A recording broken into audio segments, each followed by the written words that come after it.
प्रिय छात्रों, अंग्रेजी की ऑनलाइन कक्षा में आप सभी का स्वागत है। पिछले वीडियो में हमारा नरेशन से शुरुआती परिचय हुआ। इस वीडियो में हम लोग देखेंगे डायरेक्ट से इनडायरेक्ट में बदलने के नियम। कुछ रूल्स हैं जिनके द्वारा डायरेक्ट से इनडायरेक्ट में सेंटेंसेस को बदला जाता है। आसानी हो सीखने में, इसलिए इन रूल्स को हमने दो भागों में बांटा है। एक तो कॉमन रूल्स, सामान्य नियम, और दूसरे स्पेसिफिक रूल्स, विशिष्ट नियम। तो डायरेक्ट से इनडायरेक्ट में बदलने के कुछ नियम हैं। सबसे पहले चर्चा करते हैं सामान्य नियम। सामान्य नियम वो नियम हैं जो पांचों प्रकार के वाक्यों पर लागू होते हैं। अर्थात ये नियम कभी भी फैशन से बाहर नहीं होते। नरेशन में चेंजिंग के दौरान ये एस्टिव सेंटेंस में भी रहेंगे, इंटरोगेटिव सेंटेंस में भी रहेंगे, इंपरेटिव में भी रहेंगे, एक्सक्लामेटरी में भी रहेंगे और ऑप्टेटिव में भी रहेंगे। तो सामान्य नियम वो होते हैं जो पांचों प्रकार के वाक्यों पर लागू होते हैं, और विशिष्ट नियम वो होते हैं जो सेंटेंस के अनुसार बदलते रहते हैं। अर्थात एस्टिव सेंटेंस में कुछ दूसरा है तो इंटरोगेटिव में कुछ दूसरा होगा, इंपरेटिव में कुछ दूसरा, एक्सक्लामेटरी में कुछ दूसरा और ऑप्टेटिव में कुछ दूसरा। तो सामान्य नियम जो हैं वो अपरिवर्तनशील हैं, अर्थात वो बदलते नहीं हैं। वो पांचों प्रकार के वाक्यों पर सामान्य रूप से लागू होते हैं। और विशिष्ट नियम जो हैं वो परिवर्तनशील हैं। तो सबसे पहले सामान्य नियम देखते हैं। डायरेक्ट से इनडायरेक्ट में बदलने के कुछ सामान्य नियम क्या हैं। तो पहला जो नियम है कि सभी विराम चिन्हों को हटा दिया जाता है पूर्ण विराम को छोड़कर। डायरेक्ट से इनडायरेक्ट में बदलने पर फुल स्टॉप यानी पूर्ण विराम को छोड़कर जितने भी कामा है, इन्वर्टेड कामा है, क्वेश्चन मार्क है, एक्सक्लेमेशन मार्क है, जितने भी पंक्चुएशन मार्क हैं, जितने भी विराम चिन्ह हैं, उन सभी चिन्हों को हटा दिया जाता है। दूसरा रूल है प्रोनाउन में परिवर्तन कर दिया जाता है। प्रोनाउन आप जानते हैं जो नाउन के स्थान पर प्रयोग किए जाते हैं। प्रो का मतलब ही होता है के लिए। प्रो का मतलब ही होता है के लिए। प्रोनाउन का मतलब होता है फॉर अ नाउन, यानी नाउन के लिए। नाउन के लिए, नाउन के स्थान पर जो शब्द सेंटेंस में प्रयोग किए जाते हैं उनको प्रोनाउन कहते हैं। तो प्रो का मतलब ही होता है के लिए। गाड़ी पे देखते होंगे ना पैशन प्रो, कभी सोचा नहीं होगा प्रो का क्या मतलब है। तो प्रो का भी मतलब होता है के लिए। तो प्रोनाउन में परिवर्तन कर दिया जाता है। प्रोनाउन तो वैसे 10 प्रकार के होते हैं, लेकिन नरेशन में सिर्फ पर्सनल प्रोनाउन की बात होती है। केवल पर्सनल प्रोनाउन को लिया जाता है। और पर्सनल प्रोनाउन में परिवर्तन होता है। पर्सनल प्रोनाउन व्यक्तियों के बारे में बताता है। प्रोनाउन में परिवर्तन कैसे होता है? एक फार्मूला है सन फार्मूला, SON, सन फार्मूला। यानी फर्स्ट पर्सन के प्रोनाउन को सब्जेक्ट के अनुसार बदलते हैं, सेकंड पर्सन के प्रोनाउन को ऑब्जेक्ट के अनुसार बदलते हैं, और थर्ड पर्सन के प्रोनाउन में नो चेंज, SON। ये सन फार्मूला है प्रोनाउन को बदलने का। प्रोनाउन को कैसे बदलेंगे? फर्स्ट पर्सन प्रोनाउन आई और वी हैं। सेकंड पर्सन प्रोनाउन यू तथा योर्स हैं। थर्ड पर्सन का प्रोनाउन ही, सी, इट, दे इत्यादि हैं।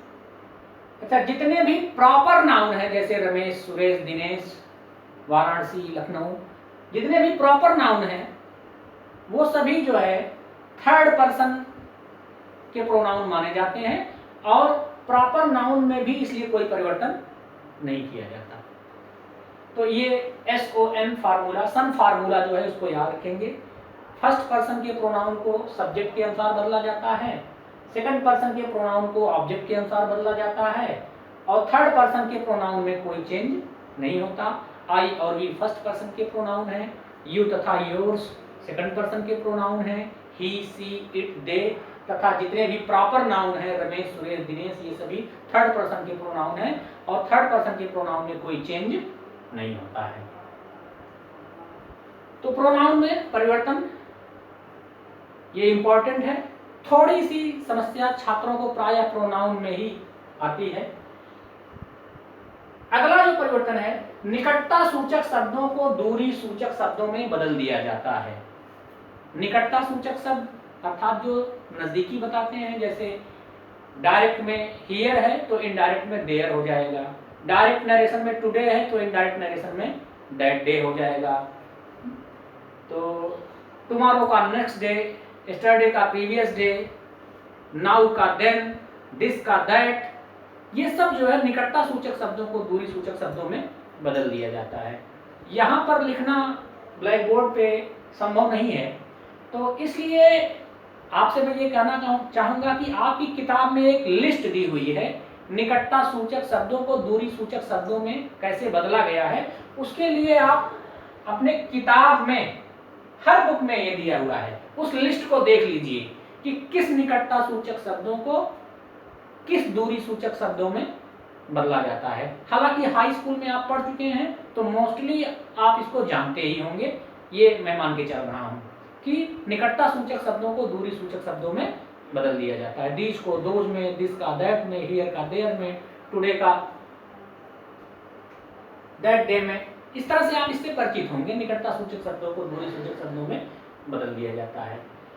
अब यहाँ देखेंगे चौथा जो रूल है, सेंटेंस के अनुसार रिपोर्टेड स्पीच के टेंस में परिवर्तन कर दिया जाता है। सेंटेंस के अनुसार रिपोर्टेड स्पीच के टेंस में परिवर्तन कर दिया जाता है। ये परिवर्तन कैसे होता है इसके बारे में भी आप हाई स्कूल में जान चुके होंगे, लेकिन एक बार मैं फिर आपको याद दिला दूं कि एक रूल है कि यदि रिपोर्टिंग वर्ब प्रेजेंट टेंस में है या फ्यूचर टेंस में है तो रिपोर्टेड स्पीच के टेंस में कोई परिवर्तन नहीं किया जाता।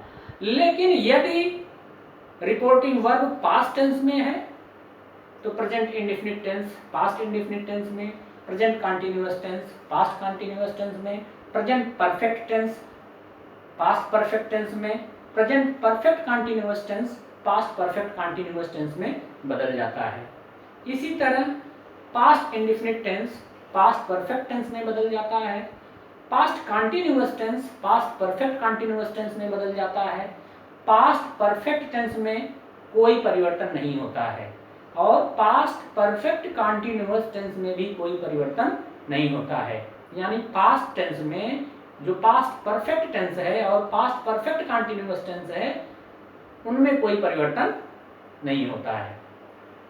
फ्यूचर टेंस में जाएंगे तो फ्यूचर का जो विल और शैल है वो वुड और शुड में बदल जाता है, will be, shall be, would be, should be में बदल जाता है, will have, shall have, would have, should have में बदल जाता है, will have gone, shall have gone, would have gone, should have gone में बदल जाता है।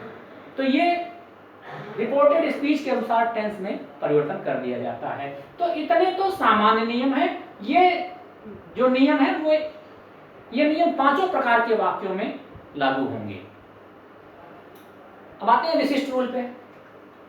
विशिष्ट रूल्स वो हैं, विशिष्ट नियम वो हैं, स्पेसिफिक रूल्स वो हैं जो कि सेंटेंस के अनुसार बदलते रहते हैं। यानी जो स्पेसिफिक रूल्स हैं वो परिवर्तनशील हैं, जो कॉमन रूल्स हैं, जो जनरल रूल्स हैं वो परिवर्तनशील नहीं हैं, लेकिन जो स्पेसिफिक रूल्स हैं, जो विशिष्ट रूल्स हैं वो परिवर्तनशील हैं, वो सेंटेंस के अनुसार बदलते रहते हैं। पहला जो स्पेसिफिक रूल है वो सेंटेंस के अनुसार अलग अलग कंजंक्शंस का प्रयोग किया जाता है। जैसे अस्टिव सेंटेंस में कंजंक्शन दैट का प्रयोग किया जाता है, तो इंट्रोगेटिव सेंटेंस में सिंगल इंट्रोगेटिव में कंजंक्शन इफ या वेदर का प्रयोग किया जाता है।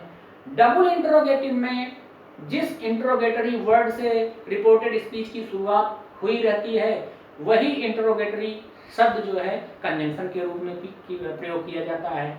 इंपैरेटिव सेंटेंस में कंजंक्शन टू का प्रयोग किया जाता है। और फिर से एक्सक्लामेटरी सेंटेंस में जाएंगे तो फिर से कंजंक्शन दैट का प्रयोग किया जाता है। और ऑप्टेटिव सेंटेंस में किसी भी कंजंक्शन का प्रयोग लगभग नहीं किया जाता है। तो सेंटेंस के अनुसार अलग अलग कंजंक्शन का प्रयोग किया जाता है। तो ये स्पेसिफिक रूल्स है, इसको आपको याद रखना है। छात्र यही गलती कर देते हैं कि किस सेंटेंस में कौन सा कंजंक्शन यूज होता है वो भूल जाते हैं। तो ये जान लीजिए कि अलग अलग सेंटेंस में अलग अलग कंजंक्शन का प्रयोग किया जाता है। दूसरा है रिपोर्टिंग वर्ब को सेंटेंस के अनुसार बदला जाता है। कैसे बदला जाता है? जैसे सेट टू को टोल्ड में बदलते हैं, सेट टू को आस्क्ड में बदलते हैं, अस्टिव सेंटेंस में रिपोर्टिंग वर्ब को टोल्ड में बदलते हैं, टेल में बदलते हैं, इंट्रोगेटिव सेंटेंस में रिपोर्टिंग वर्ब को आस्क्ड में बदलते हैं, इंपैरेटिव सेंटेंस में रिपोर्टिंग वर्ब को कभी रिक्वेस्ट में बदलते हैं, तो कभी फॉरवर्ड में बदलते हैं, तो कभी कमांड में बदलते हैं, तो कभी सजेस्ट में बदलते हैं, तो कभी एडवाइस में बदलते हैं। तो रिपोर्टिंग वर्ब को अलग अलग सेंटेंसेस में अलग अलग प्रकार से बदला जाता है।